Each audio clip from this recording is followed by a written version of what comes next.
Good evening, good afternoon. Hello, welcome to Denver Startup Week Pitch Competition Finals. Woohoo! Woohoo! I would give you a woo, but I'm starting to lose my voice. It's been an awesome week. So thank you guys so much for being here. This is the culmination of a couple months of applications and voting and pitching, and we are super excited to have you here. We have 6 finalists here to pitch to win a little more than $100,000 in cash and prizes. So we are super psyched. Thank you to all of our amazing donors who contributed to that. I am Nina Sharma. I'm the Managing Director at Project Excite, which is the Innovation, Tech, and Entrepreneurship program at DU, and one of the sponsors of the pitch competition. And I'm Jana Henthorn, the President and CEO of the Cable Center, also one of the sponsors of this wonderful pitch challenge. And we are really thrilled that you're all here. And do you all know that this is the largest entrepreneurial free gathering in the United States? Pretty cool. Woo! No voice. Before we get started, I'd like to thank our headline sponsors who've made this wonderful week possible. Aging 2.0, Chase for Business, Comcast, the Downtown Denver Partnership, and WeWork. Thank you. I also want to give a quick shout out to the incredible team who worked day and night, battled literal and figurative fire drills, and pretty much didn't sleep for a couple weeks to make the pitch competition happen. That is, if you could raise your hand or wave or something, Brady Archer, Nathan Egan, and Chandler Carlson from Project Excite. Little trifecta dream team over there. Janice Silver from the Cable Center, who's not able to be here. We've also got Melissa Lacombe, who made the semifinals happen here last night. And then there are 3 people who I absolutely desperately need to thank from Denver Startup Week, who literally pulled out every stop and worked around the clock to make this happen. And that is Jay Zasheen, Rye Finnegan, and Kate Barton. If you guys are here, wave. If not, if you see them later, thank them. We have 6 esteemed judges here. John Gowen from Liberty Global Ventures. Just give a little wave, John. Dr. Brent Kreit from the University of Denver. Jen Stiles from WeWorks. Tricia Meyer from Meyer Law. Rich DiGeronimo from Charter Communications. And Tracy Jenkins Winchester from the 5 Points Business District. Awesome. Well, we are going to get off the stage now. Just so you guys know, there's 6 finalists. They each have 7 minutes to pitch their company. 7 minutes? 7 minutes, that's it. 7 minutes to pitch the company. We will cut them off if they start going over 7. They all did this last night, so hopefully they've got it down. And then our judges will have 5 minutes to ask them questions, and then we'll have a quick transition and on to the next. So without further ado, Wallet Guide.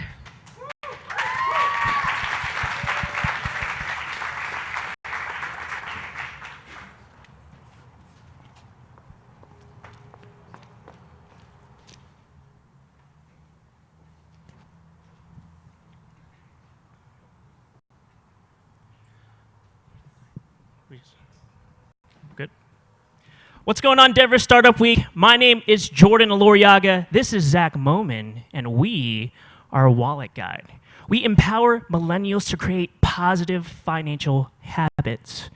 If I'm being honest with myself, truly honest, I love the thrill of getting new things. I love it. And I go to the place that I want the most, like Best Buy, and I put those things on credit.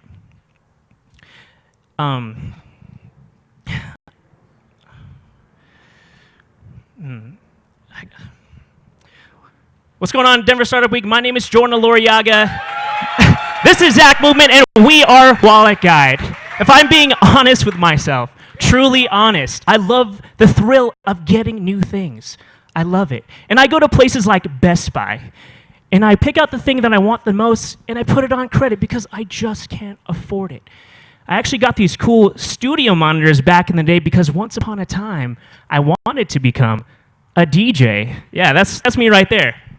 But that's not the most embarrassing part. What's embarrassing is it took me like 3 years to pay that off, simply because I was paying the bare minimum. I didn't know what I was doing because I was living paycheck to paycheck and I didn't have any savings. And I'm not the only one. 7 out of 10 Americans actually have less than $1,000 in their savings accounts. And currently, there are many personal financial tech applications out there all trying to solve this same problem, but yet the problem still persists.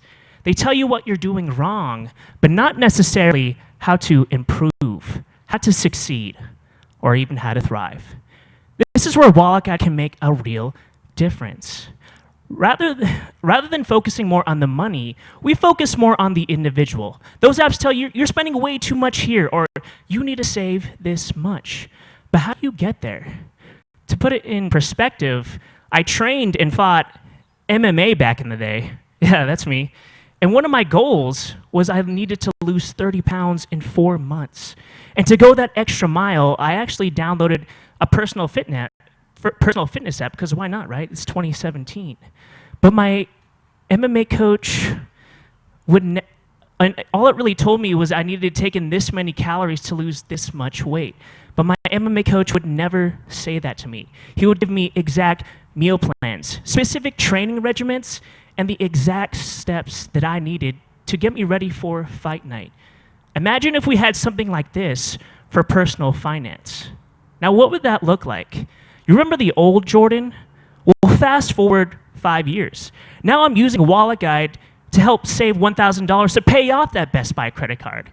And I set that as one of my goals. Next, I'll choose an accountability partner. Think of it like a gym partner there to help you out when you need it the most. Now here's where the magic of Wallet Guide outshines the competition. Look, we're all dreamers, and we have new ideas every day. From the next greatest business venture to how you're going to save up for your next vacation. But when we set these goals, since they seem so far away, we easily get discouraged because there's no instant gratification. This is where Wallet Guide can help you. When you set your goal, we take that initial goal and break it down to simple, actionable micro goals that encourage positive financial habits, i.e. the instant gratification. That way the momentum is always in your favor and you think positively about it. And if you should ever fall off, don't worry, you're not alone. Your accountability partner and Wallet Guide is there to help you get back on track. All right. So who are we helping? Our target market are 100,000 professional millennials here in the Denver area. And these are individuals aged 25 to 34. They are here in the Denver area, and they are, for the most part, post-college. And our competitors are Mint, YNAB, LearnVest, and traditional financial planners. And our competitive advantage is the fact that we offer a combination of extensive features and affordable pricing. For example, financial planners on average offer $150, charge $150 per hour for their financial services. And LearnVest, one of our most direct competitors, offers $300, charges a $300 setup fee and $20 per month for their services. We, on the other hand, offer simple, actionable goals to help individuals achieve their overall financial goals and, most importantly, get to and worry less about their finances for $15 per month or $90 annually. With the subscription, we expect a year-over-year increase in EBITDA from year 2 and moving forward. We have a burn rate of 14% and a break-even point at around month 20. Currently, we're working on a copyright for our algorithm, and we expect to launch our beta. We expect to launch our beta on November 1st. But to make this the best product out there and to really get this into as many hands as possible, we're seeking to raise $250,000, and this $250,000 will go towards security, technology, scaling the product, and most importantly, to make it even more affordable. So how are we going to scale Wallet Guide? Wallet Guide is relying on a diverse team with a wealth of knowledge. We come from all parts of the globe, and we're actually all right here. And to help us on our journey, Wallet Guide has an amazing advisor board to help us when we need it, stemming from legal, business, and marketing. Look, life should not be about paying your bills, right? Wallet Guide's mission is to break the cycle of worrying about your finances and living paycheck to paycheck. And our passion, Wallet Guide's passion, is to help you create positive financial habits. That way, you improve your quality of life, you'll succeed in your goals, but most importantly, you'll thrive. Thank you.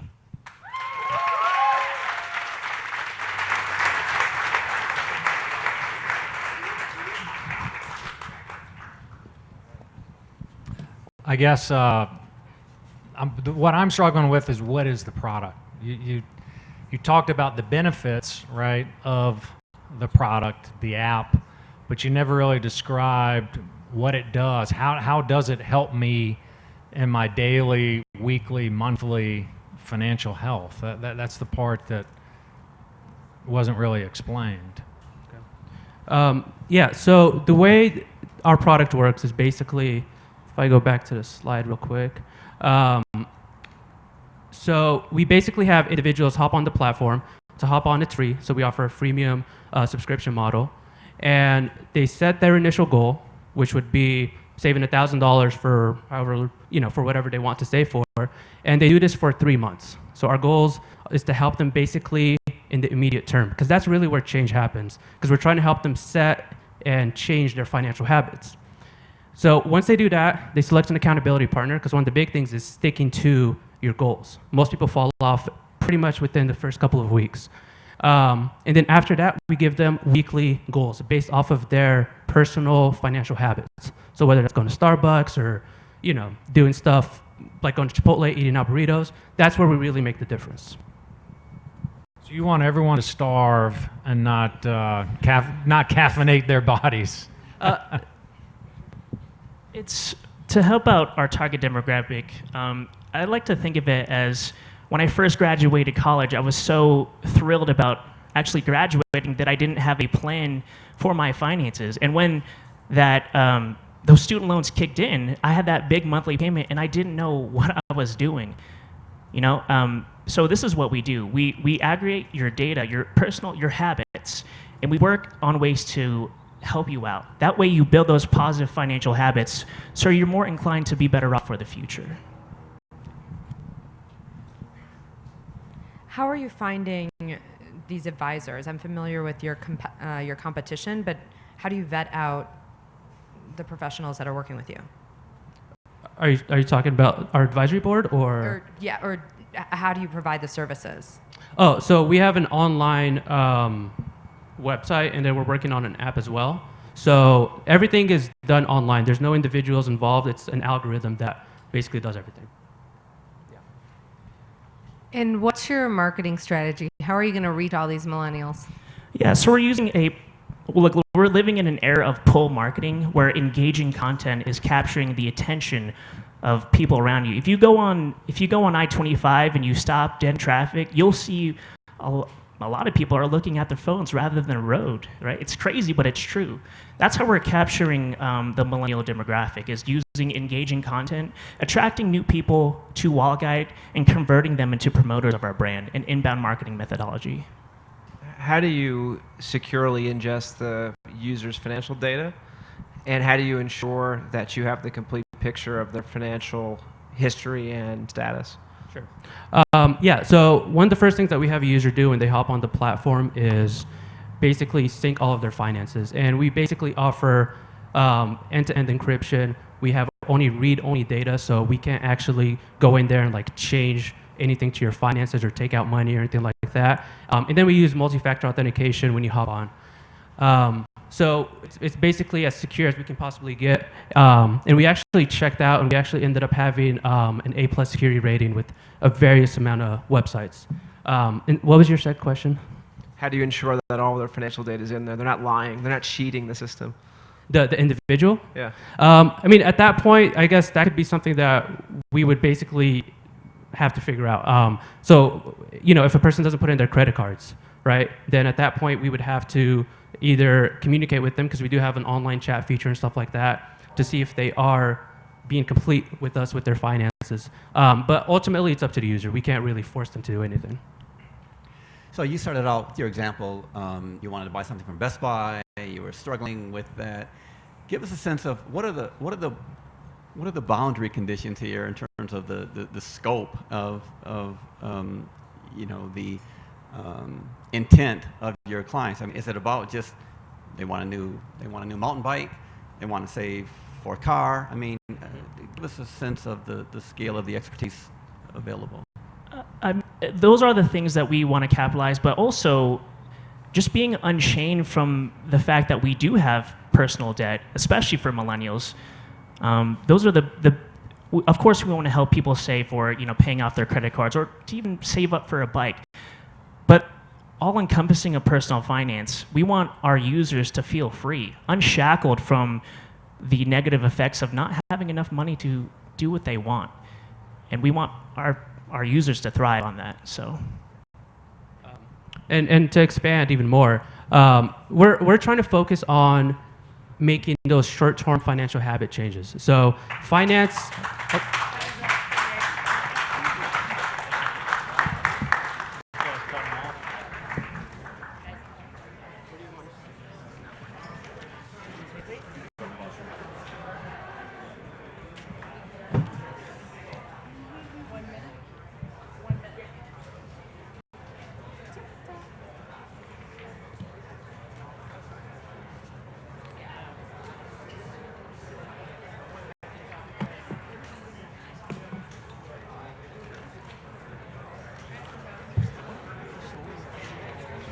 Oh, yeah, it's 1 to 5, 5 being the best. Yeah. Anyway, yeah, because we didn't mention it. Can you clarify with the judges that it's 1 to 5? Yes. We have a question for the judges. Yeah.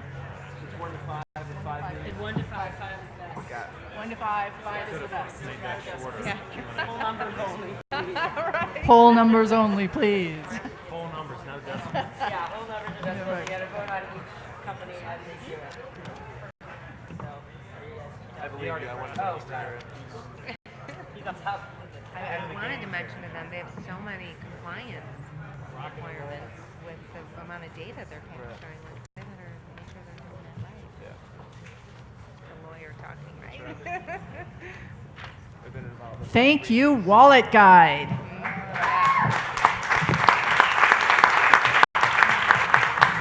Our next team is Lacuna Diagnostics. Let's hear it for Lacuna Diagnostics.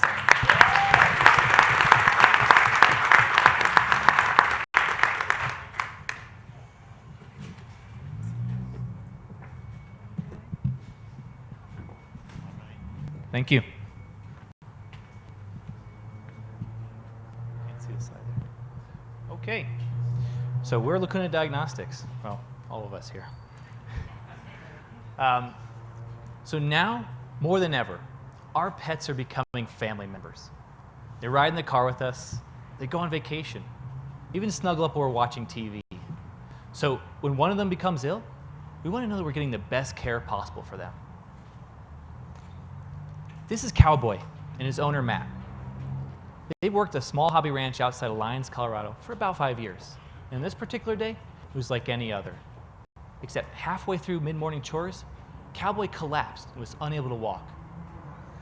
Matt thought that he was dying, so he rushed him to the nearest veterinary hospital. Upon arrival, Cowboy was taken to the back, and Matt was left trying to explain to the nurse what happened to Cowboy. He caught himself repeating, "He just collapsed. I don't know what happened, he just collapsed." Shortly thereafter, Matt was taken into an exam room, much like this one, waiting for the doctor to come in. And he waited a while. 40, maybe 50 minutes went by, and the whole time he was worried about his best friend and partner, Cowboy, in the back with veterinarians and doctors around him taking blood, doing x-rays. He really had no idea what was going on.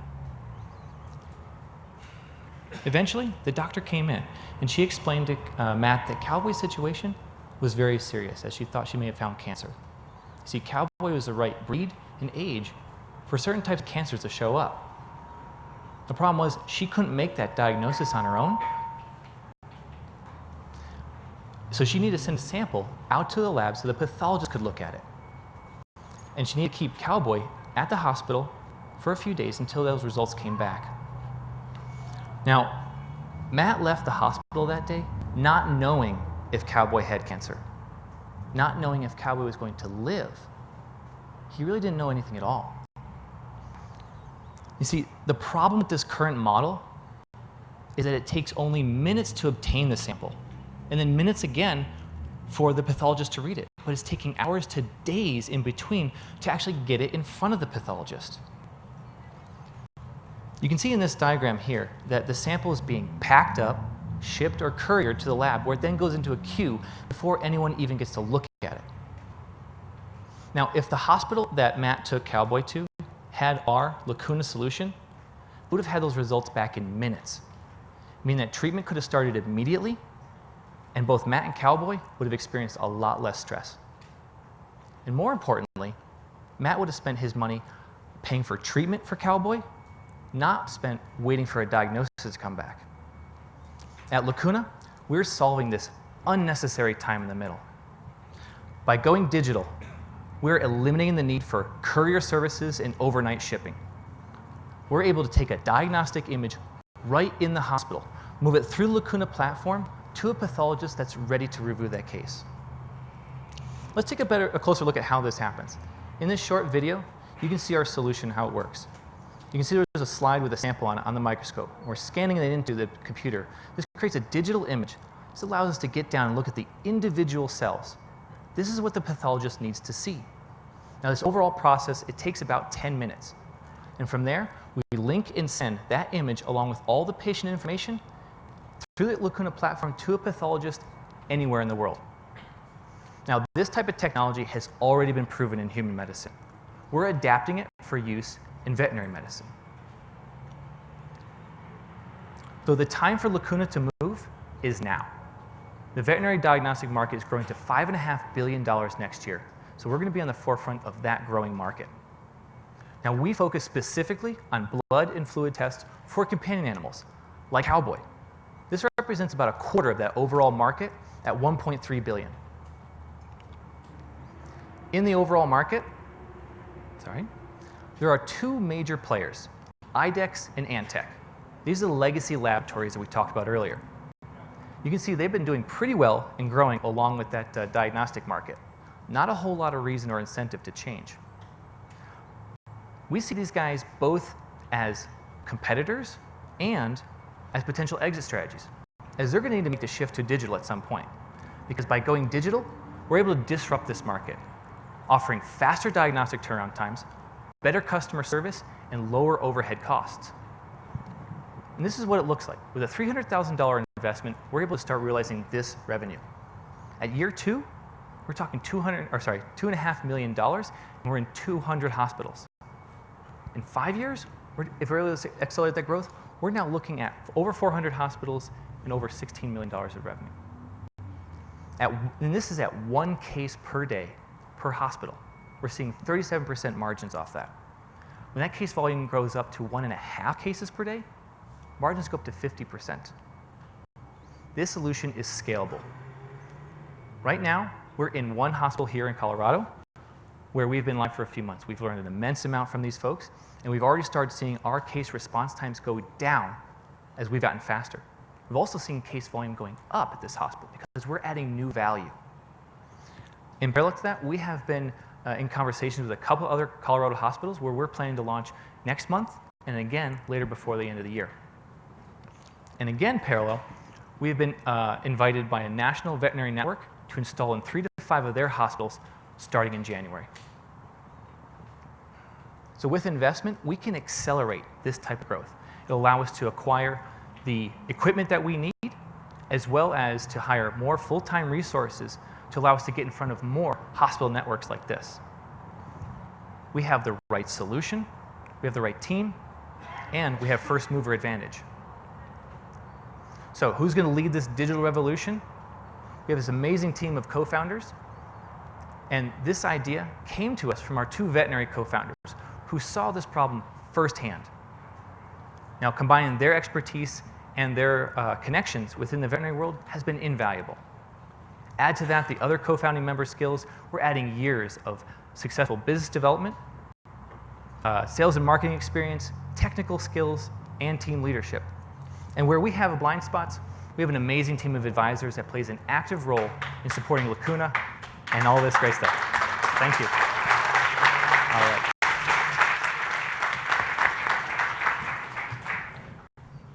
Question. What is keeping your competitors from going digitized right now? Fantastic question. So a big shift for this is that they own those courier services, so they're heavily invested in what they've already got. And additionally, there's not a whole lot of incentive for them. Their biggest competitor is doing the same thing as them. They're just competing against each other at this point. But I thought you said you would be reducing costs by taking it digital. Absolutely. How much? So the reason we're reducing costs is we're not having to have those major laboratories, right? So we don't have the overhead of owning a laboratory, hiring dozens and dozens of these pathologists, right? So what we're doing is we're actually hiring the pathologists essentially per case work.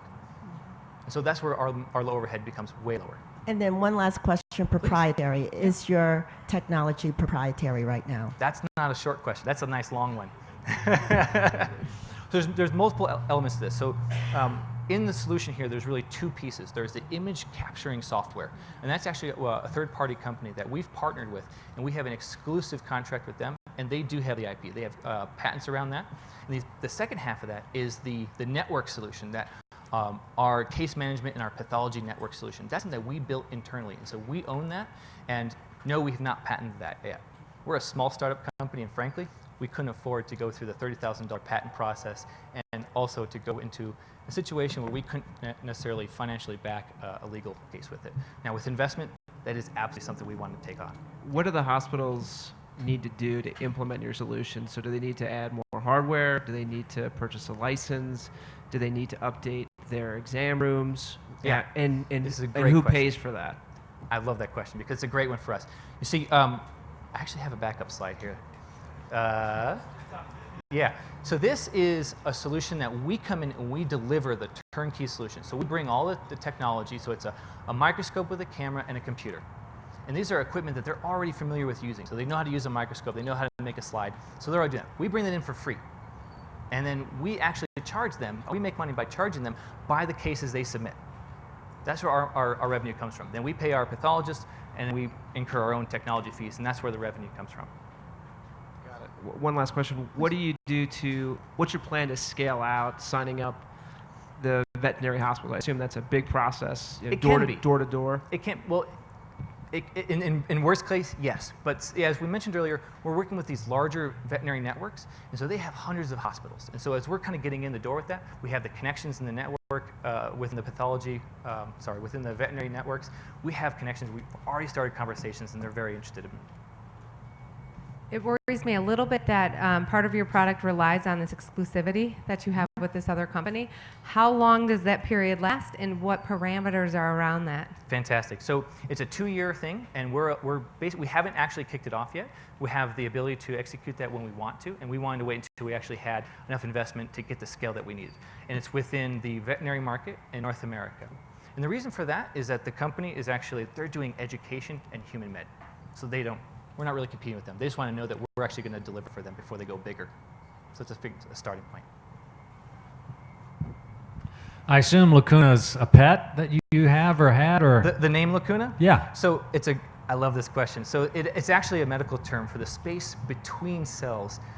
And so we're filling that gap, and it's also a medical idea. And a couple questions. One is how often does a vet actually have a cancer diagnosis like this that has to be turned around so quickly? I mean, I'm questioning the value of waiting 4 days versus having it in 45 minutes. It's not limited just to cancer, right? So it's really anything where you have to get an outside diagnosis. And I think that the latest numbers were 200 million pets a year need to go to a vet where they have a diagnosis that has to be sent out.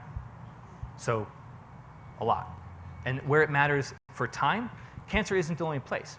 You could actually have an animal that's, I think the last time we did this, we had an animal that was vomiting blood at the foot of their bed. I mean, it's these things that are really urgent. We don't know what's going on, and otherwise you're going to have to keep that animal overnight or possibly start treatment that may not be correct. And then following up on one of the earlier questions, you're subsidizing all the hardware and the software at the installation. So what's the cost to you right, for that subsidy? Yeah, so this is the wonderful thing about the veterinary world, right? And this is one of the things that we've spent the last 18 months designing is an equipment setup that we know will work has the right image level, right diagnostic, that's at the right price point for veterinarians. $6,000.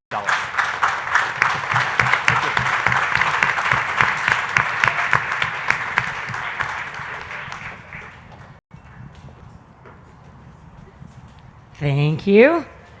Judges, you have a minute to get your votes in. Next up is going to be Leaf. I think they're coming to the stage. I'm going to do what Startup Week I feel like everybody has done, but this is the official Startup Week pitch competition, so we're going to take a selfie. So, let's see. Sometimes I'm okay at this. Brady, you want to come help me do this? You're better at this than I am. Okay. All right, yeah, get in here though. Everybody wave. No, really, everybody wave. Awesome. Oh, there we go, sort of. Got it. Thank you. Okay, Leaf is going to be up in just a second as soon as the judges are done. I will just suggest to all of the guys who are pitching, if you can try to come to the middle of the stage, that'd be awesome. It's getting kind of cut off at the podium, so come to the middle when you're pitching and answering questions. And hold the mic like this, like you're karaokeing.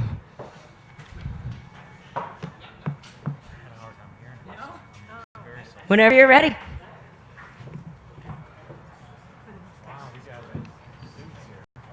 Good, thanks.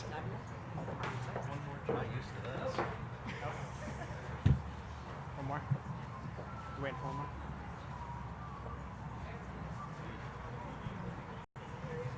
Hopefully not a marijuana business. This would be the place to do it, right? Denver Startup Week. That's right.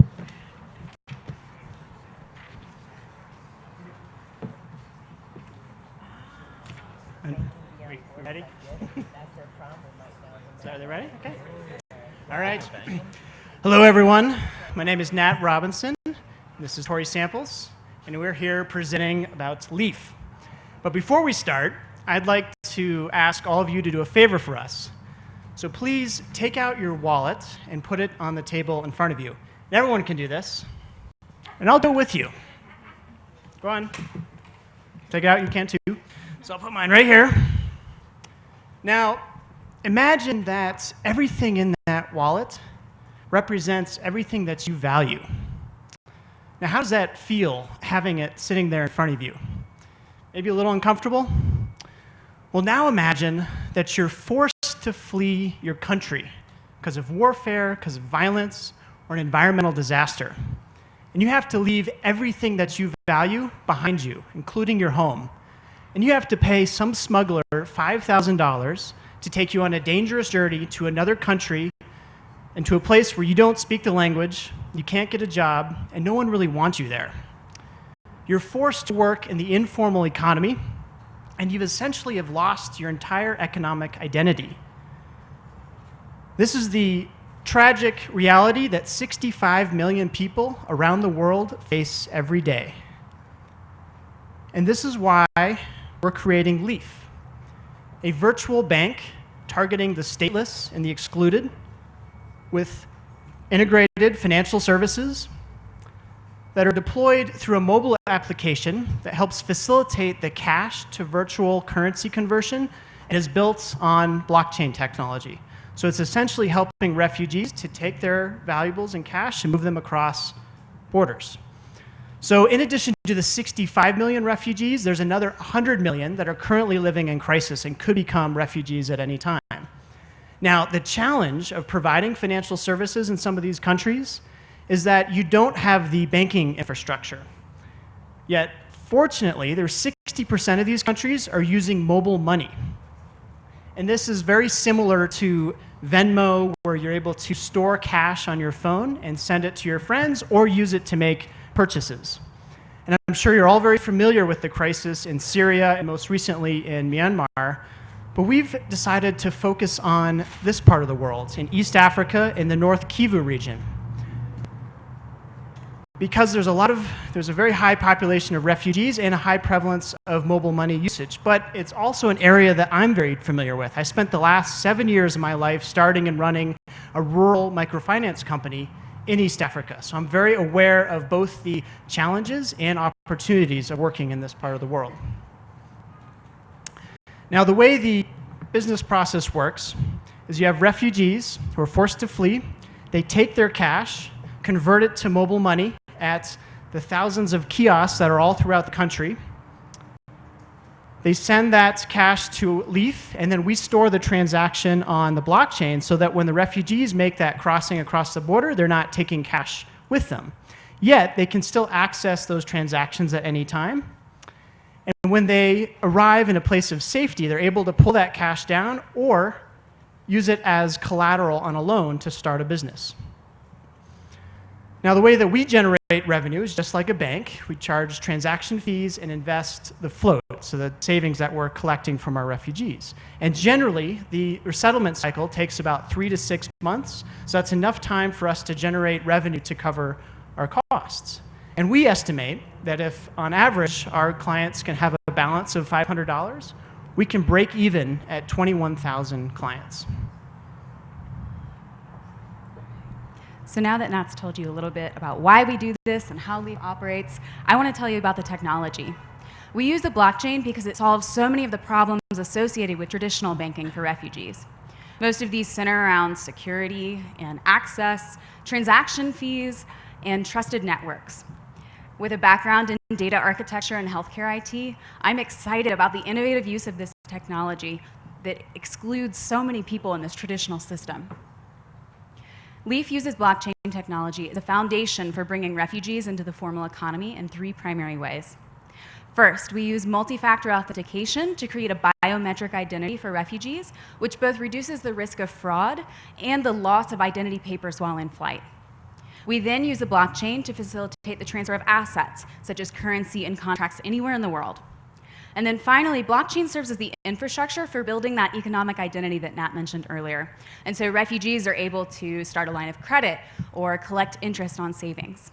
And while there are many platforms for blockchain development, we're using Stellar and Ethereum. The point of all this is that we're using this integrated technology for so much more than just virtual currency, to create opportunities for financial stability and wealth generation within a traditionally closed market. So far, we've been able to raise $37,000, which has allowed us to do an initial market validation in 6 countries across the world over the summer. We've built a website that talks about who we are and what we do, and we've hired a developer to build our platform that will be ready to deploy in March. So with that platform, we'll be in Rwanda, working with refugees from the Congo, Rwanda, and Burundi, who are already accustomed to using this mobile money. We're also continuing to raise capital to fund further development of our product and services.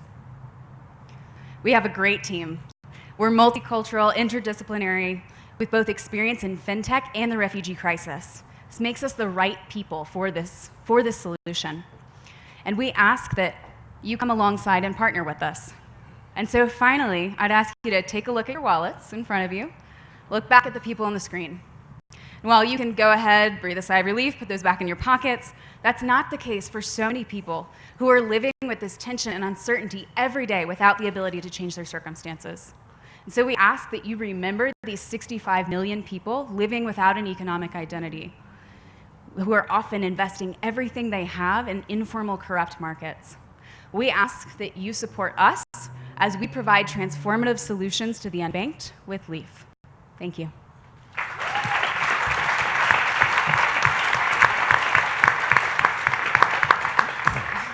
Thanks for that. Got my wallet back in my pocket now.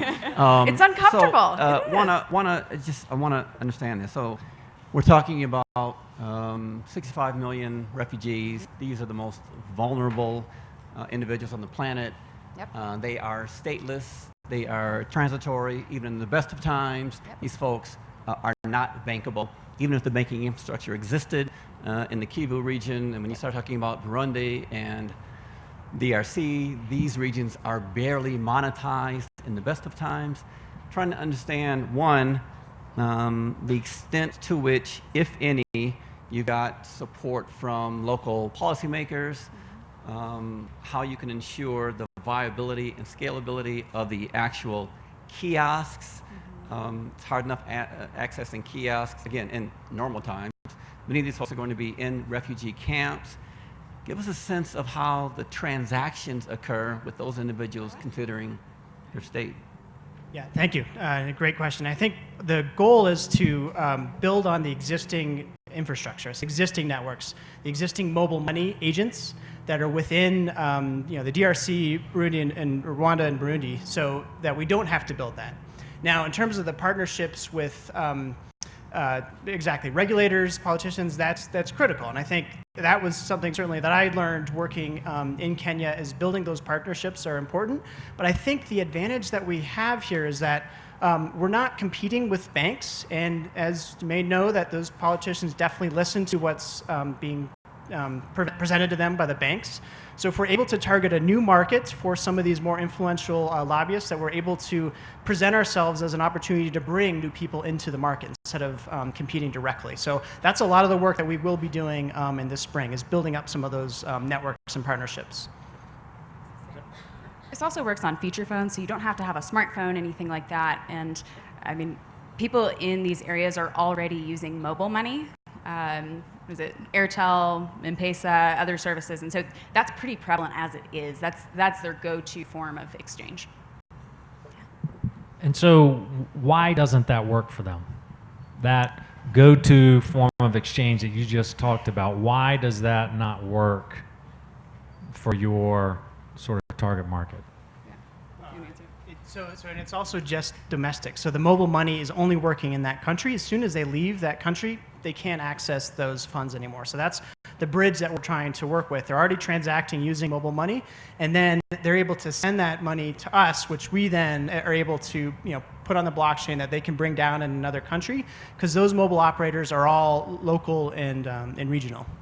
Well, you mentioned Airtel. Airtel's not just local, so that's a broad. So I'm trying to understand: is there to the first question? Is there some regulatory issue here between settlement of payments between these countries and sort of currency markets that prevents money, even in electronic form, from actually moving? It's just stuck there. Right. Unless you have a big bank that has that global network. But if you're traveling to Europe or to Greece, you may not be able to have access to that network. Is that I'm gonna say too? She's a lot smarter. But how do you then eliminate that restriction? That's the part I'm not. How do you eliminate that restriction? So that's the blockchain component. So it's distributed ledger. Everyone has access to that, and that money, that virtual currency, moves anywhere in the world. I think the other component of this that really differentiates us is that it gives opportunities for refugees to start building that economic identity. So working with mobile money, Airtel, anything like that, it's not going to give you a chance to build a credit history so that you can get a loan when you get to this new destination and you don't have an economic identity. So who is the guarantor?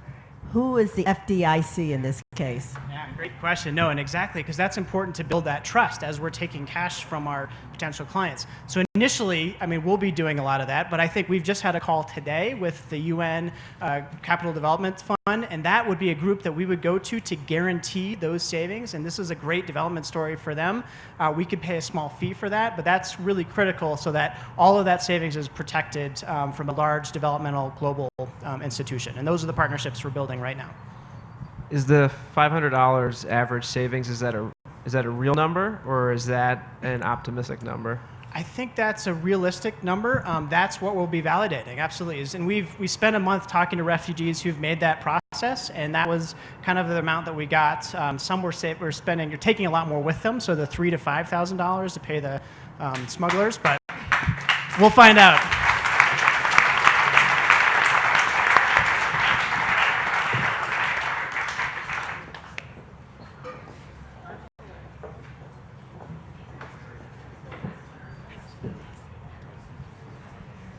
One minute, judges.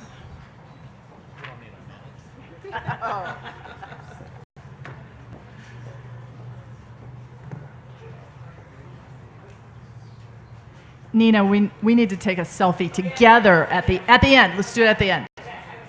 Because this is a great crowd. It's wonderful.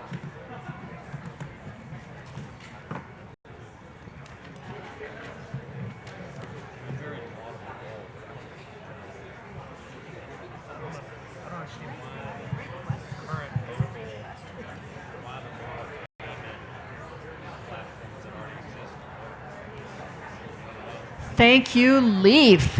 And our next contestants are Boogaloo Beds. Let's hear it for Boogaloo Beds.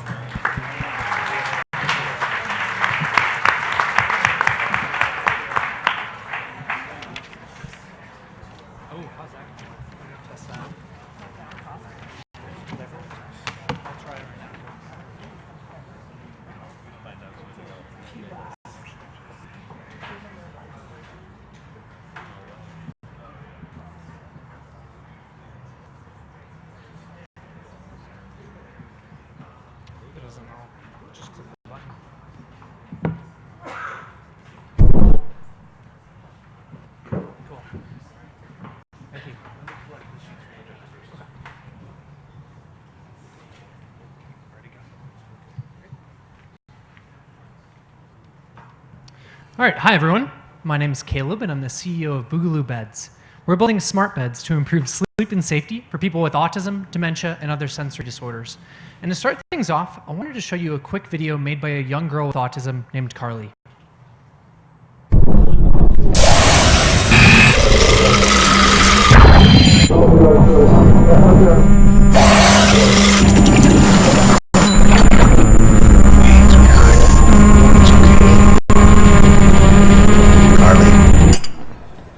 How can I help?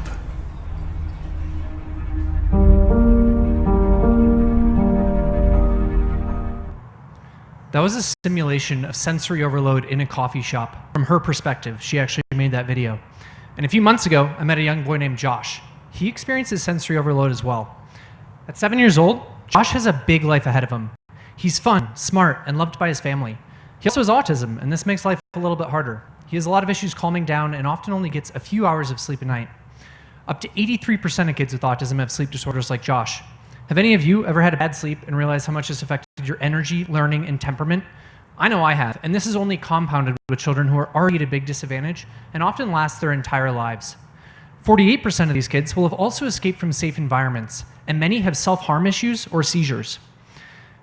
Now, these problems don't only affect Josh, they affect his entire family.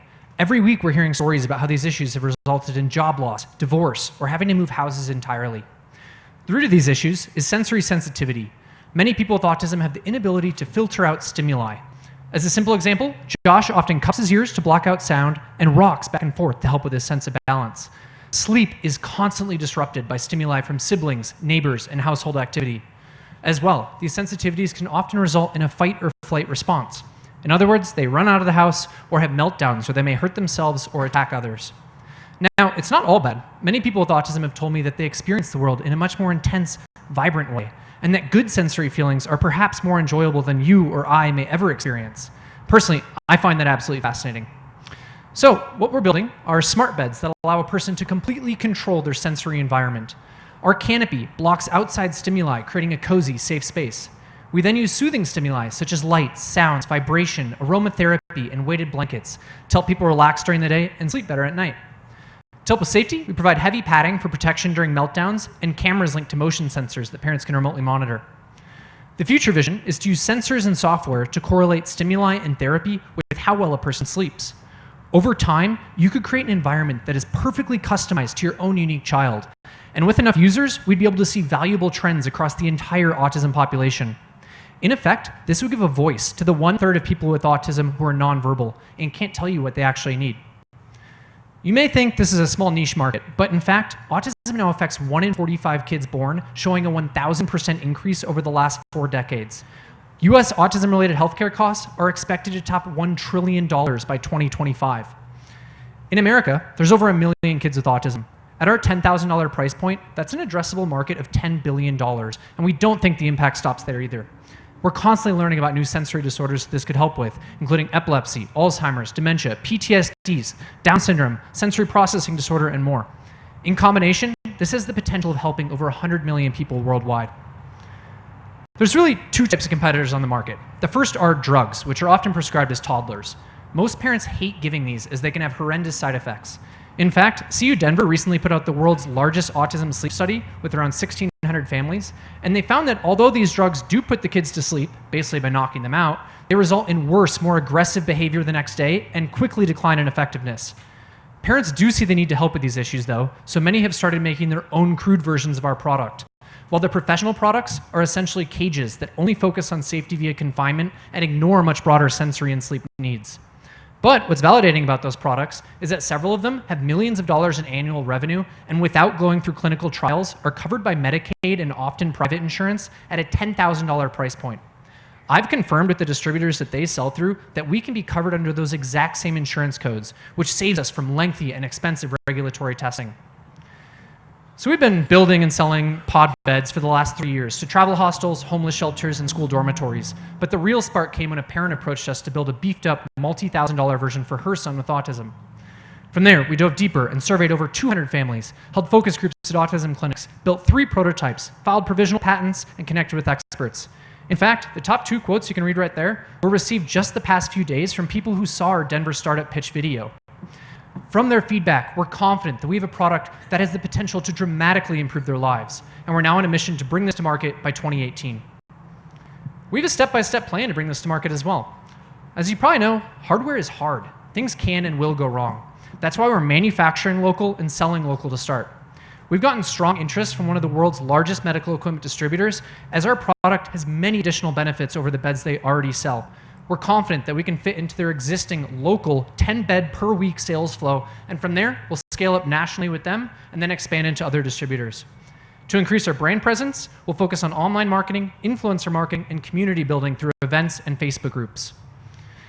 We have the right team to do this as well. Oh, one other thing I wanted to mention on this slide was B2B sales. Once we have the home application down, we will expand into hospitals, autism clinics, group homes, and schools. We have the right team to solve this as well. At 15, I started and scaled an online marketing business worth over 6 figures. Through college, I founded an event planning company that hosted over 20,000 people. I've also gained more traditional sales and marketing experience at companies like SendGrid and BlackBerry. To build out the initial sellable product, we're partnering with an amazing local design firm who has a unique combination of decades of experience in manufacturing medical devices and beautiful home furniture.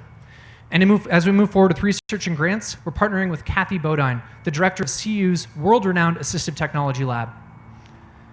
We believe that every person has the right to build a happy, productive life, a life where they get a good sleep every night. And with Boogaloo Beds, your support and this funding will be one step closer to making that possible for Josh, Carly, and millions of other people around the world. Thank you.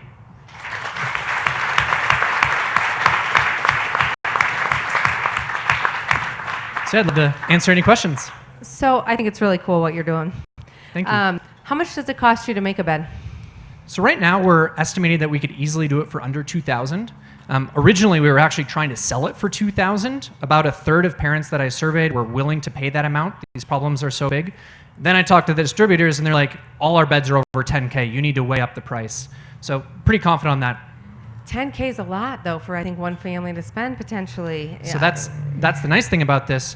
They actually legally aren't allowed to spend money. Medicaid covers it 100%. The distributors actually give us the money in advance to build the bed. We ship to them, and it's covered 100%. Got it. Okay. That also takes away a lot of inventory risk from us in that they give a 2 to 4 week lead time to actually build the bed. We get funds before. So your profit margin is how much? About an 80% margin for if we're at around 2,000. We'll also make some of the features fairly modular if parents are wanting different features. So this payment, the Medicaid payment and the timing of those payments, that's happening. You've already proven that model out. Correct. So there's no risk. There's no risk in that. The medical distributor gave me the exact insurance codes that they bill through for the other bed products. Right. And then I guess the other question is, how do you know this works? I mean, you've got this bed that's got all this, I don't know what's in it that makes it better than the other beds that are out there for $10,000? Yeah, So that's my first question. Then second question is, have you proven this out with some sort of study, psychologists, physicians that says, hey, the Boogaloo bed is fantastic because of X, Y, and Z? Sure. So for your first question, why it works. Number one is that parents are already trying to do this themselves. They're buying speaker systems, buying light projectors. They use aromatherapy and essential oils. We're just bringing that all together and making it coverable by insurance. Second aspect is those competitors that are basically cages. All of their reviews, they're like, this has helped so much with sleep just by limiting visual stimuli. They're basically locking cages that go around a bed, but they actually really help. The other aspect is in that CU Denver sleep study, they found drugs don't work. They found that one of the number one factors for helping sleep is controlling sensory factors. So that's the right temperature, the right amount of lighting, the right soundtracks. Every kid on the spectrum is very different. They have different sensory needs, and that's why we're making it completely controllable for the parents and the kid. So I want to, could you just give us some more technicolor on the Medicaid piece? Medicaid is state-based as opposed to the federally Medicare. It is a function of income levels. The policies that affect and manage it depends on the state and the resources of the state. Let's go to a lower middle income family that would not be eligible for Medicaid. The price point divergence is, as was pointed out, pretty significant.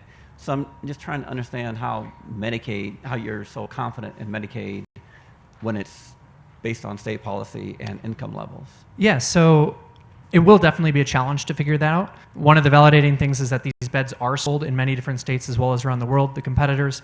The other side is that almost every family I've talked to that has a child with autism is covered by Medicaid because of the disabilities. It costs so much. I think they do so much for therapy, so much in other products. They're fitting under Medicaid. Private insurance can cover it in many other ways. And like I said, we surveyed over 200 families. 31% said they'd pay over $2,000 for this product. There's over 1 million kids with autism in the US. I'm confident that a large portion will pay cash if they want this quicker. I'm still struggling with the competitive advantage. I mean, what do you have that you're delivering in this bed that somebody can't knock off very quickly who's already in the business? That's what I'm trying to understand. Yeah. So one side of that is there aren't any real big players in this business. Every other one of those beds is built typically by parents who have a kid with autism and found this product that they needed. So they're building them out of garages right now. There isn't a big player. The other side is they are only confinement devices. We're introducing speakers, lights, vibration, aromatherapy, weighted blankets, all of this together, and then making it payable through Medicaid. That's one of the biggest aspects. Eventually, we will get into, one of the nice things as well, is we can make this product very simple in the beginning. These problems are huge. We need to get this into the hands quickly. And then later, we can get into more defensible technology around actually using software to measure and guide people through our product and through sleep. Thank you.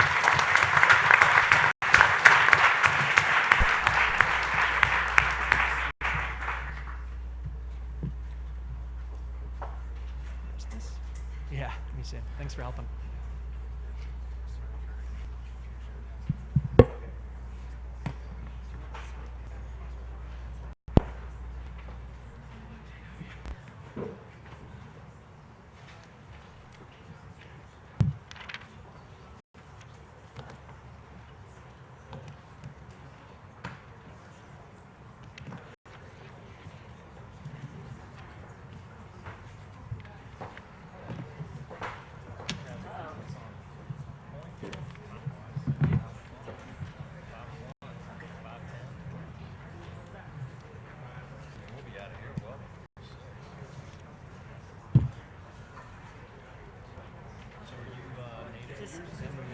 No, you're not. You said you grew up on Main Street.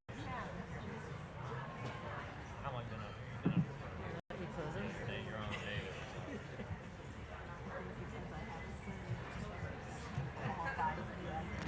That's right. That's exactly right. Okay. 2 more to go. Next up, we have Nicola Power. So here you go.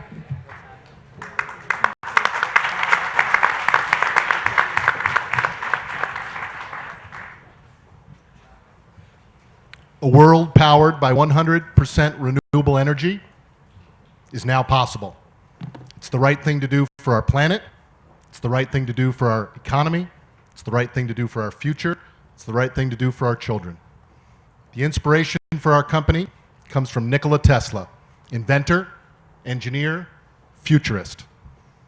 Thank you, Denver Startup Week. Thank you, judges. Thank you, volunteers. Thank you, friends and family, for being here today. And thank you to my team members for being here today. My name's Jonathan Postal, founder and CEO of Nikola Power. We're setting out to solve two not so simple problems: global climate change and the intermittent nature of renewable energy, getting the sun to shine at night. Well, maybe not so simple, but pretty important projects to work on. Our solution, sorry, I wasn't clicking. We got to get a little closer. Our solution, like a lot of smart people, we're looking around for answers. Bill Gates is one of my favorite inventors.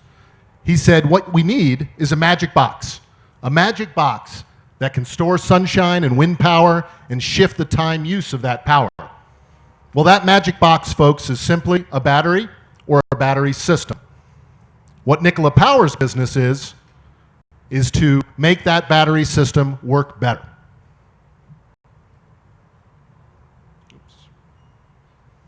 So how do we do that? We have 4 patented algorithms from the University of Colorado. These are the backbone and the building blocks of a suite of software services we'll be rolling out to the marketplace. Number 2, we deploy new and more battery systems out into the marketplace for each of those segments of the economy you saw there on the previous color chart: schools, utilities, big box stores, etc. So how do we make money? We make money by licensing and subscription revenue for our software services. Customers will choose us because we're increasing the value of that asset and we're delivering a higher return to the investors and a bigger savings to customers by managing that battery system better. The professors that wrote the patents believe we can save up to 20% on the capital expenditure of batteries. Number 2, we will make money by developing projects. This is a business I've been in since 2008. Many of my team members have been at it for 10 years as well. It's a proven business model and one we're happy to talk more about later. So let's talk a little bit more about our technology. It's lab tested. It comes out of the Advanced Battery Test Center at the University of Colorado. Literally wrote the book, Dr. Gregory Plett, my board member, on advanced battery algorithms. These are proven patents that have come out of the lab and we now control them. Those are the 4 areas we work in. These make up a battery management system that, again, help our customers save more money, help our investor make more money, and help the battery system last longer, and help the battery system be more efficient so we can do more things with it, so we can store that renewable energy and use it when we need it. So why energy storage? It is the next frontier. It is the next frontier of renewable energy. Some experts believe it's a $100 billion annual market. That's why we're getting in. It's early, but we're getting in at the right time. Why solar power? Solar power is a business I've been an innovator and a leader in for 10 years. It's a proven business. Customers are demanding clean solar power. Bankers like it and can finance it. But maybe most importantly for us, it's a gateway technology. We can use that technology of solar to resell energy storage to those same customers. So City of Denver was a previous customer of mine.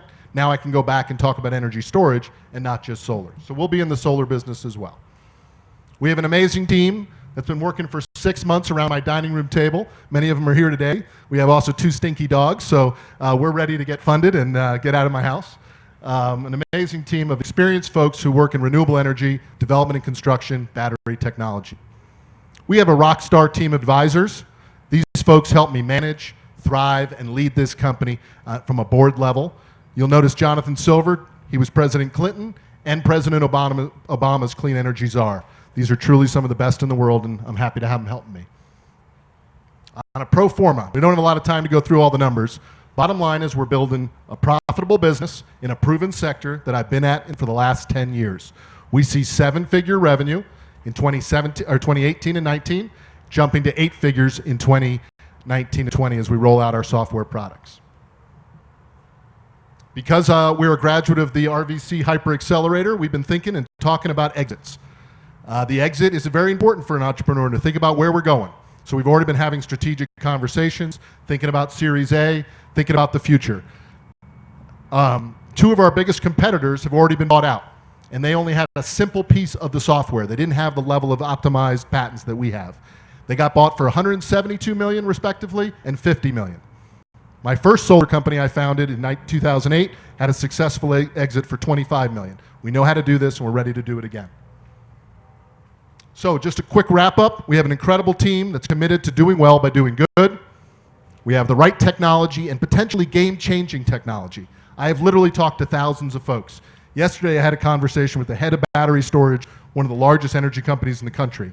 He said, JW, no one has figured this out. Your patents may be the group that has figured this out. So we have the right technology, we have the building block of the right technology.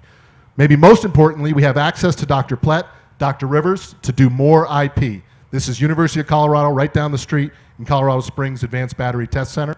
We're also working with Duke University. We currently have 12 graduate students helping us with 2 projects. And we have Mortenson Construction signed up for a national MOU. Mortenson Construction is the largest privately held construction company in the country. They built almost every stadium, including the CSU Stadium. They're building the RTD building lot, and they're partnered with us, and I've worked with them before. Timing, as I mentioned, I think is maybe our biggest factor. This is the next frontier. Everybody in this room probably has a lithium-ion battery in their pocket. Pull out your smartphone, folks. Everybody's heard of Nikola Tesla and the Tesla automobile and the gigafactories that they're building.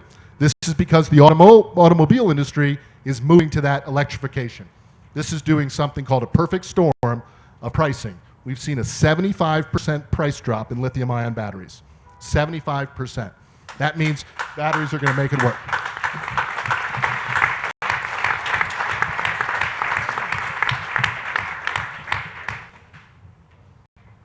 So happy to answer any questions.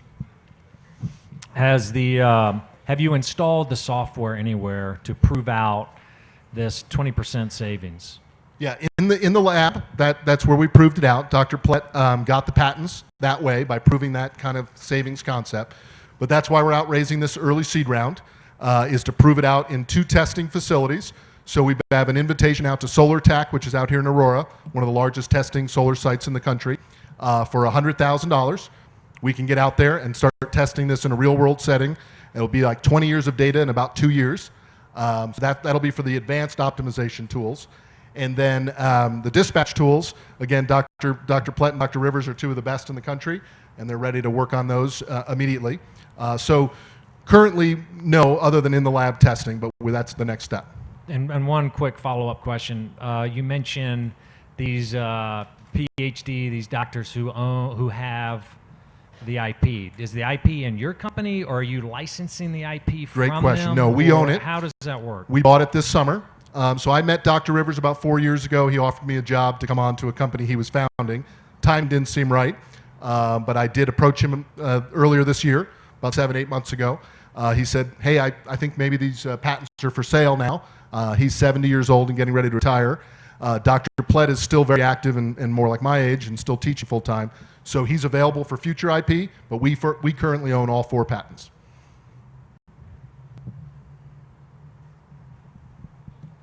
I'll do a follow-up question then. So in terms of, I'm just trying to figure out who saves the money here, right? So that in order to save all this money, you have to have a solar panel farm or solar panels installed on your home, on your office building, on your manufacturing plant. And then where does your software sit? I mean, where the does that software go? physically sits in our office in a Knox center. So, and it communicates to the battery that is out in the field. If it's a Costco or a school district, it sits in the back room, the utility room. If it's a utility project, it literally sits in a vehicle that looks or kind of like a Connex truck, like the back of a Connex truck. So to answer your first question, who saves? It's a great story. So City of Denver was a client of mine. They saved 50% on their solar on their power by going solar. So it's the same model. We pass all these savings along to the customer, and then the investor who owns the asset gets a higher return because we're now optimizing that battery asset for them. So it's really a win-win situation. We get paid to develop the projects, and eventually we'll also get paid for the software piece. So can you clarify the relationship between the IPs focused on the technology and the efficacy of the battery and the solar system? I thought the most important, difficult problem with batteries was storage. Is that what the IP's dealing with? Or Correct. am I missing something? Yeah, they're really, the technology is there. We're not a manufacturer. So in all of our phones, Samsung, LG, some of the biggest companies in the world, Panasonic, all make lithium-ion batteries. So we use any of those three, let's say, and our software sits next to that to go a level deeper. So we go into the cellular structure to really look at how that battery is operating. A battery is a sealed cell chemistry box, and you basically get some signals that come off of it. With our software, we get more accurate signals, so we can do more things with that battery. We can speed up the discharge, which is very important in both automotive and grid tie. We can speed up the charging. We can make sure we have 50% available to sell to the grid at any specific time. Without our patents and without our tools, you're basically working with a black box. You don't know what you have to sell. So the software, the value proposition is in the optimization of the battery. Correct. At this stage. The pro forma we show and the business plan we show is all on the development side, and we call that our home run strategy. And if you are able to pull this software off, which we're very confident we can, it becomes a grand slam business strategy. And you have the enterprise value of a software company coupled with the very attractive revenue model of a development company, which I've done before. So we're really excited about the combo of both those businesses for the value factor. Thank you. Quick question. Tell me again your targeted market. I mean, and I just want to know, is it strictly just B2B? Is there any application for the everyday user? And Sure. then one more time about the exit strategy. Sure. Currently, we are B2B or B to school, B to university, B to hospital. So our best clients are what we call the MUSH market, municipal, university, school, hospital, as well as utilities. So utilities are buying these systems from folks like us right now. And then Costco's and those kind of folks.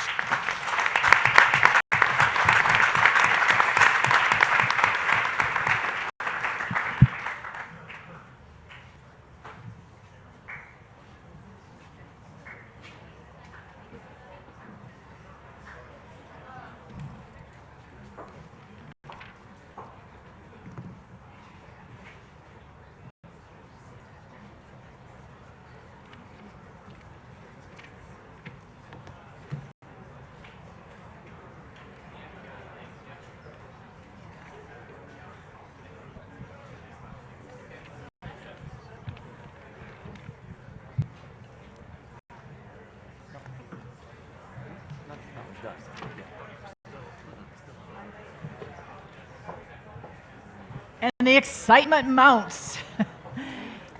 Last but not least, our last competitor is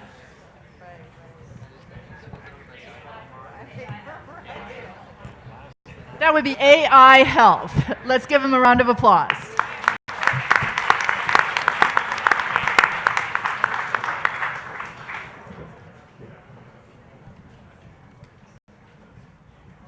Are you guys ready? Are you guys ready? Good evening. I'm Dr. Ken Bellion, a co-founder of Getting Home. We solve a critical problem for 24% of the people who get discharged from the hospital. Let me tell you a story about my mom. She recently had a fracture of her leg. Fortunately, the surgery went well. And I thought the worries were over, but unfortunately, that's not the case. I get this list after I find that she has to go to a skilled nursing facility before the journey home. It's not itemized, there's no information and no feedback from the staff. And as a surgeon and a hospital executive, I thought I could figure it out, but I felt overwhelmed. And really, then I thought about the average layperson and what they must feel like going through this journey. And I thought, well, I'm pretty smart. I could probably find some information on the internet to help me make that choice. The problem is it wasn't organized. It wasn't personalized to a leg fracture, to a person with my mom's medical history. I couldn't even make sense of it. And the post-acute care space is even worse. It's highly fragmented. There's so many providers, over 30,000 providers in the post-acute care space alone. And from that standpoint, if they all provided the same quality and could care for the same conditions, that would be great, but that's not the case. Imagine if you end up in a low-performing post-acute care facility, $7,000 more for that leg fracture. And if you find yourself in that low performer, 3 to 4 times more likely to end up back in the hospital and not in your home. So I said, other people have solved complex problems. Let's lean on them. What if I used a logistics program like FedEx? And what if I used personal matching that builds relationships like a Match.com? And what if I actually did real-time rating that was personal and gave you feedback like a Yelp? Hence the genesis of Getting Home, a logistics matching rating platform to really deliver your post-acute care needs. From the standpoint of a simple journey, you're in the acute hospital, we find out you need a skilled nursing visit. We load you into Getting Home, your profile's in there, and it goes to qualified providers. They decide whether they want to bid on you or not. If they bid, then we use your rating system personalized in the Getting Home composite to identify the optimized and prioritized list. You're on your way to your skilled nursing facility. Here's what it looks like in a deeper dive. We have all the providers of post-acute care loaded up and rated across the country. For hospitals, we assist them in generating a preferred network. And for the patient and their family, they can log on to their Getting Home account anywhere on any device and see the rating and dive more deeply to do their own research if they wish. It's based on a composite of 5 domains with lots of variables, but we whittle those variables down based on your condition and personalize them. So for example, my mom, this was the list. If I used the star rating from CMS or Medicare, I would have picked these 2 facilities. However, in Getting Home, I actually choose a lesser rating because it's more appropriate for her condition and the fracture. You ask, great solution, how are you going to get adopted? The hospitals drive the flow into the post-acute care world, so we start with them. But those discharges are sometimes delayed, which means they back up in the hospital, and it affects operations. You as a patient notice it by waiting in the emergency room. Sometimes you leave without being seen. The ambulance diverts to another hospital, or you're sitting in the emergency room waiting for a bed upstairs. The financial implications are huge for a hospital. This is an average size hospital about like Boulder Community or half the size of Denver Health. That's $500,000 of lost revenue per month for this. So our value proposition really is we build a collaborative network and we work on creating appropriate shared incentives. If you think about the market, it's really the 7.9 million patients that go to the post-acute care world every year. That's about $80 billion of healthcare spend. For us, we've been working with the Colorado market, but we know across the country there are actually regions that actually distribute more to the post-acute care. And so we're in discussions with hospital chains both in the left side, New England, as well as Mid-Atlantic for the use of adoption of Getting Home. How do we make money? We make it 2 ways. The hospital pays a monthly fee, and the PAC provider pays if they receive a patient through Getting Home. Our 5-year projections, the top one is gross revenue, bottom one is net revenue. What really matters is over the next 2 years, after the first year will be net revenue positive, and our margins will stabilize after year 3 for 30%. One of our biggest competition is in healthcare, we don't like change. We don't want to do anything differently. There are other players in the market. So Medicare, I showed you some data, but it's not personalized, it's generic. There are Navi Health and Allscripts, which are actually just a broadcasting or billboard for discharging patients. There is one firm called Genesis Health, which does some personalization around matching, but it doesn't do anything on the rating side. Our secret sauce really is the optimization strategies around matching and rating algorithms. With the first mover advantage, we really get the flow, patient flow, which is key, and also the big data. From the standpoint of the platform, it's secured and scalable. We have a seasoned team. We currently are actively selling, and we're going out for funding in 2018. My co-founder, Doug, is a serial entrepreneur with 3 successful exits. John and his team are experts in marketplace development and AI. Heidi is a patient safety and quality expert and a geriatrician. Adam is a population health, post-acute care strategy VP for Trinity Health and an internist. I want to leave you with one thought. Healthcare is messy and complicated, but it doesn't have to be that way. Getting Home solves that and drives new revenue, better cost, and better outcomes for all the stakeholders. Thank you.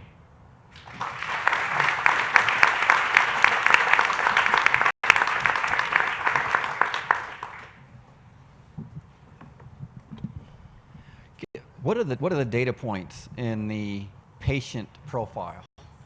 So data points in patient profile? Right. So if you look at the Getting Home composite, they're really, one of them is total cost of care. So we get claims data, and we work through that both inpatient and outpatient. You look at patient experience, which is key, and then you look at quality measures. There are over 50 quality measures that we have in there. Right, but I'm trying to understand why an entity would bid for a particular patient. And they need to see something in the data profile that would suggest profitability or some other rationale for care. And Yeah, so why they would bid? Right. Currently, post-acute care patients have lead generators that give them patients, and they actually pay between $100 and $150 per patient, and that's how they get paid. And so that's why $49 per patient, if they get a patient, is not a big deal. The other thing is they need consistent flow. Right now it's highly variable, and so we give them consistent flow. And hospitals, to try to save money with ACOs, have built preferred networks where they only use a small, narrow network, and they want to actually be part of that preferred network to get consistent patient flow. So just so I understand, that $49 or the fixed cost, that's a sort of capitated payment regardless of need of skill and illness, and so won't there be a profile of patients that are more lucrative and more desirable? And I want to know how they're going to discern that and what the impact of the patient. That is true. Some patients are more lucrative. And so part of the readiness to collaborate built in our system is what we call citizenship, which is, are you partnering with the institution to take the more difficult discharges? Right. And do you do that in a meaningful way for the system? But they will, they bid, if you look at right now, if you don't get a lot of flow, you'll take those less profitable patients too. So an early agent who starts out takes the less profitable ones. Okay. And so Getting Home, like, I guess, who is your customer? Is your customer the patient? And so the patient has to go out and do this work to figure out where they want to go? Is that, or is it the hospital that is the customer? Well, it's really the hospital is the primary customer, because the hospital wants to get the patient out quickly and not have them come back, because there are certain diagnoses they get penalized for if they come back. The PAC wants it because they want consistent flow and they want to be able to adjust their labor pool accordingly. And then the patient wants to find the appropriate place for them or their loved one. But we sell to the hospital and we link up with the PACs.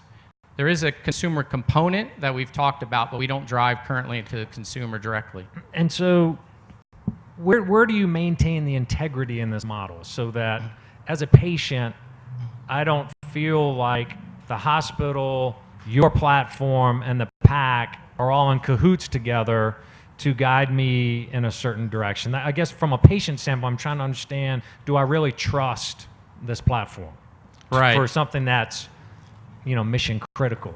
Right. So currently, less than 4% of the patients get any information except a sheet with just addresses and phone numbers. So they go to something like Care for Your Mom, a business that could be driving. You don't know what the underlying fundamentals are. So the hospital's happy because we're an independent participant and we sell to all hospitals and we include all PACs across the country. So if it's not a PAC in their system, we're going to actually show the patient, here's what's in your preferred network, but this is actually better for you and your condition.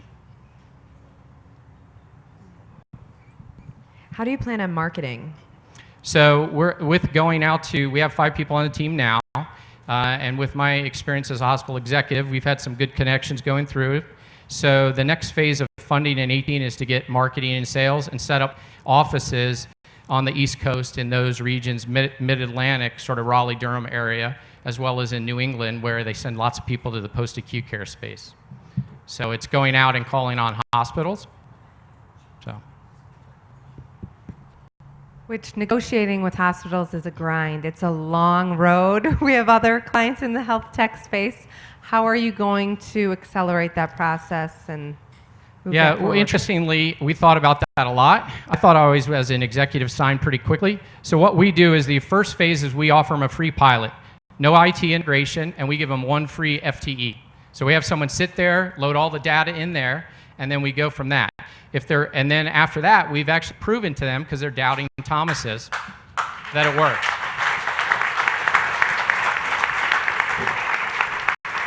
Thank you. Okay, I heard there's a little bit of confusion. We are going to announce the winner in like 5 to 7 minutes. I think once the judges are done judging this round, if you guys could all go outside. I think Nate is going to just talk to all of you guys, just make sure we're all on the same page about everything. In the meantime, I want to invite up our winner of the pitch competition from last year, Santiago Velez. Just tell you a little bit about what he's been up to since. Thanks, Nina. Feels great to be back up here again.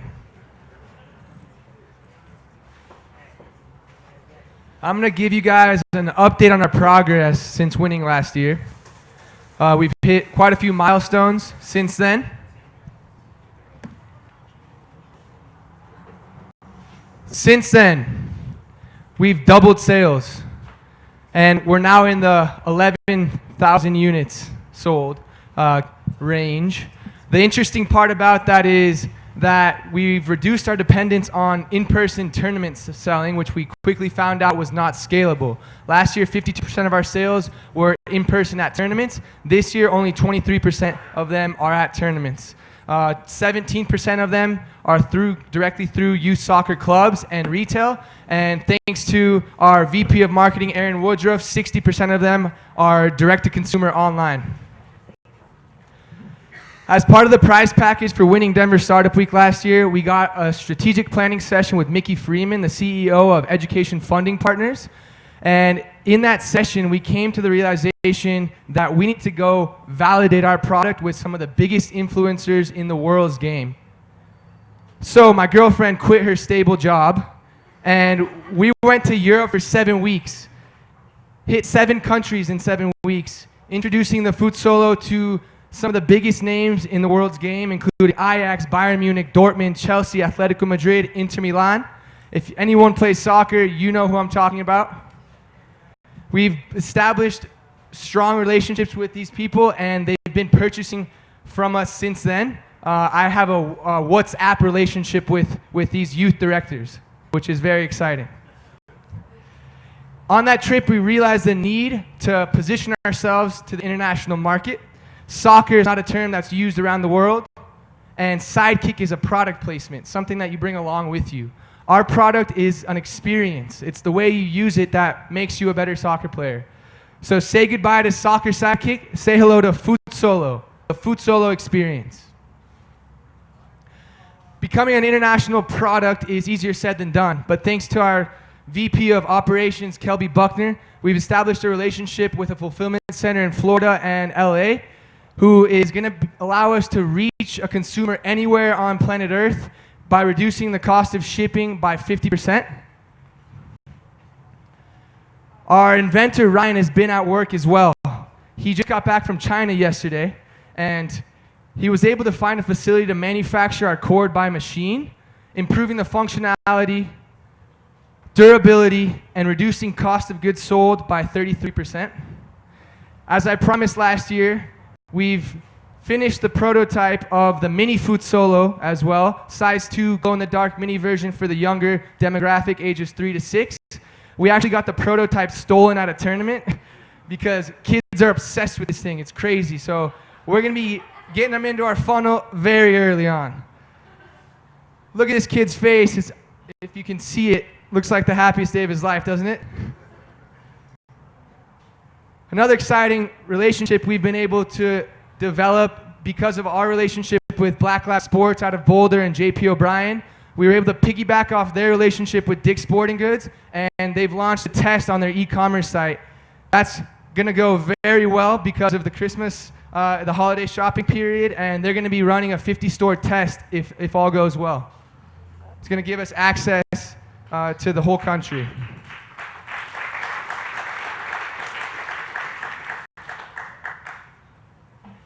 And another very important and awesome component and milestone that we've hit is that we've produced 120 videos since last year. Thanks to my boy Andrew Iannucci. And we're starting to direct our content specifically to parents because they're the purchasers, and there's a huge gap of information among the soccer parent community that we're here to fill. So you've seen the milestones we've hit since then. Now, how many of you are wondering what the hell I'm even talking about? What is this product? Who wants to see a demonstration? Yeah. All right.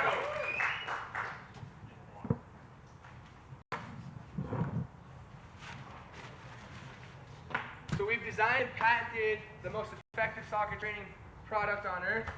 The ball, it's a soccer ball that spins freely without tangling on a non-elastic portion of the board, that spins freely without tangling on an adjustable elastic portion with 4 color settings and a handle. Right now it's on green.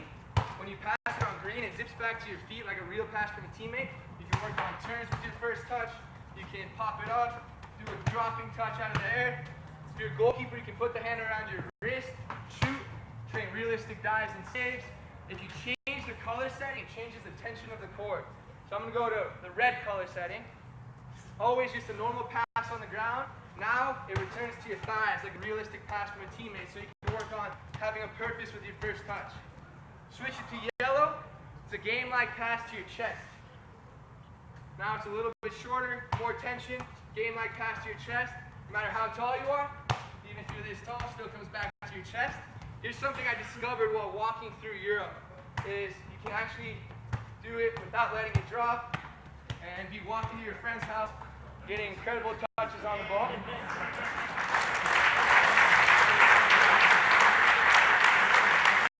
Last heading is blue. Blue pops up for a game-like header. You don't have to manipulate it with your hand, you just hold it in front of you. You can become a beast in the air. And that's the Foot Solo training ball. Thanks for...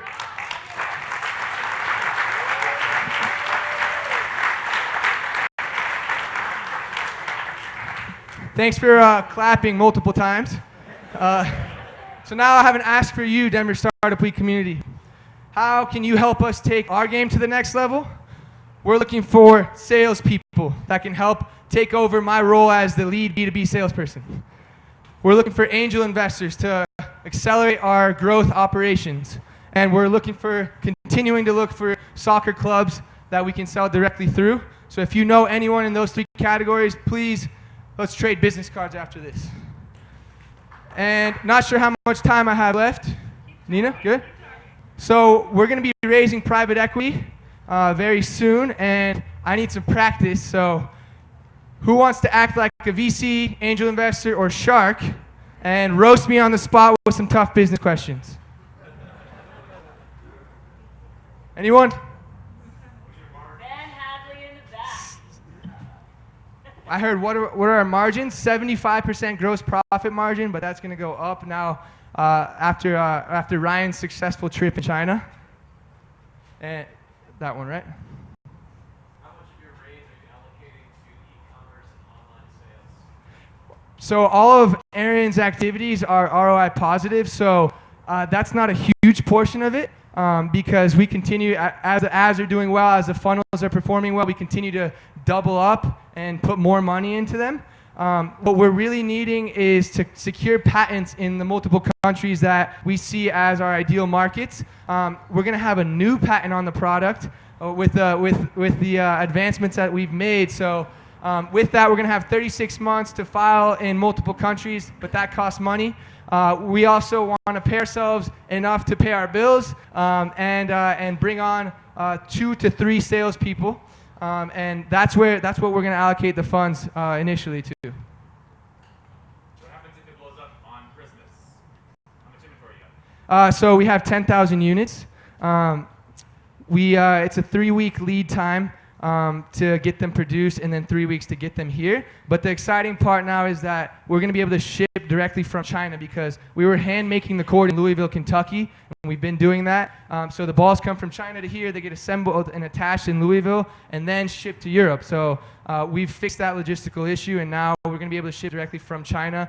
The Atletico Madrid, anyone, does that ring a bell? Atletico Madrid? Their head physical trainer on the youth side, who I'm WhatsApping with back and forth right now, his business partner is is looking at getting 5,000 units from us. So that's a PO that we're going to be able to definitely fulfill. They have some patience because they do want to get it going before the holidays, but the World Cup's coming up next year, so that gives us some opportunity for Q1 and Q2.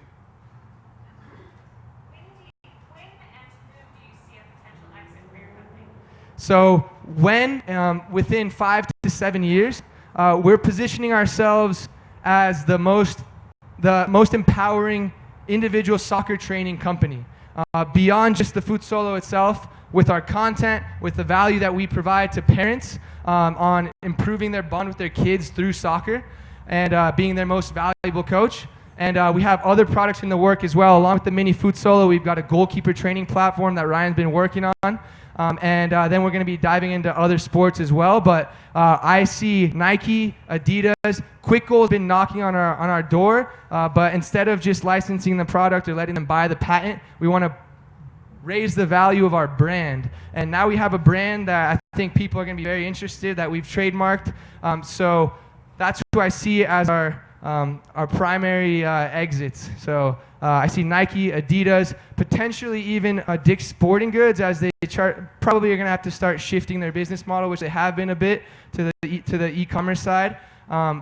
Those are the names that I'm pursuing. So one more.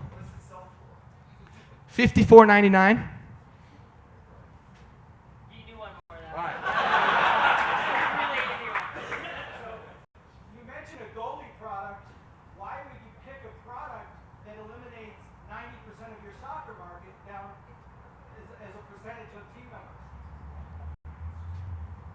Because goalkeepers are crazy people, and they're obsessed. So it's still a very big market.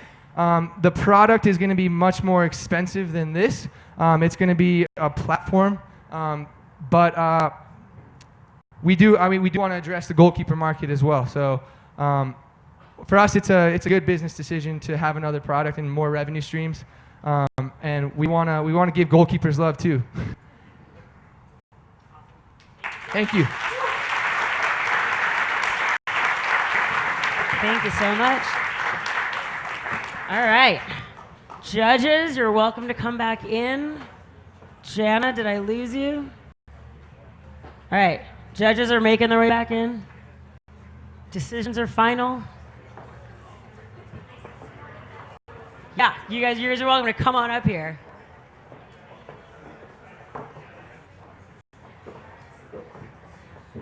Janet, come. Everybody up.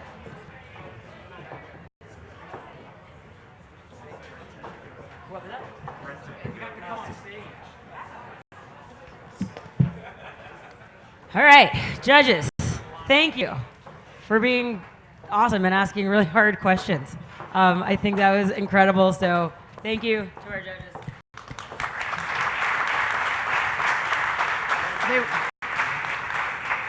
They really were incredible. Thank you again. And thank you to the donors and the sponsors and our partners in the community. The prize package this year is worth over $100,000. And that's going to be split between the third, second, and first place winners. Awesome. Judges, are you ready? Okay, you can go for it. Here, you just read here. She says, just read mine, okay? Just go for it. The third place winner, who will be receiving a package worth just about $1,700, is AI Health. Come on up.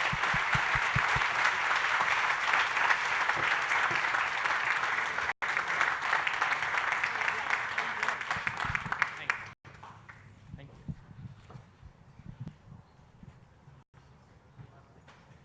Awesome. Our runner-up tonight, our second place winner tonight, receiving a prize package worth about $4,500, is Nicola Power.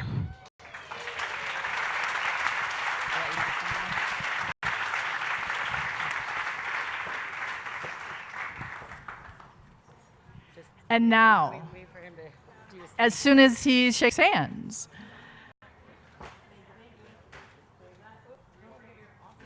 Prizes were 3D printed and designed University of Denver.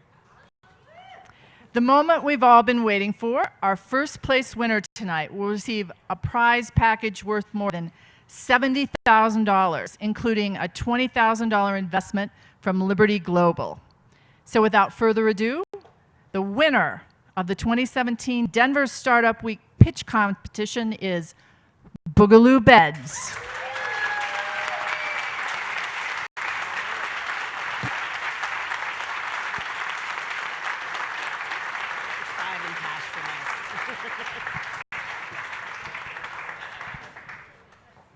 Here's your giant check.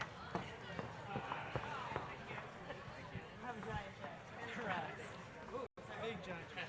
Enterprise. Awesome. Come on over. John, come on over here. Look at on this side. Yeah.